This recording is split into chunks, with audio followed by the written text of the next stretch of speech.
स्वामी ओम. स्वामी ओम श्री गुरुदेव दत्त. काय चालू आहे तुमचं आज? हे पित्ताची औषध.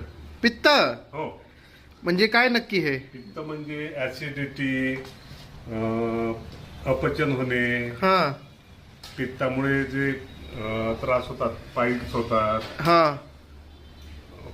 ते त्याच्यासाठी औषधी आहे. पित्त कमी होते, उष्णता होते पोटामध्ये. अच्छा. हा बरं, हे कशापासून बनवते तुम्ही? हे थोडं वेगळंच काहीतरी वाटतंय हे. हा हे सगळे वनस्पती आहेत. अच्छा. हा आता याच्यामध्ये मला सांगतो काय काय मिक्स केलं ते मी. हा याच्यामध्ये स्वर्णमाक्षी भस्म, हा शंख भस्म, हा गिलोय, हा अश्वगंधा, शतावरी, बिदारिकन, हा. गुडवेल, वाळा, गोखरू, हा प्रियंगू, हम्म. शिंगाडा, निसत्तर, दंतीमूळ, सुंठ,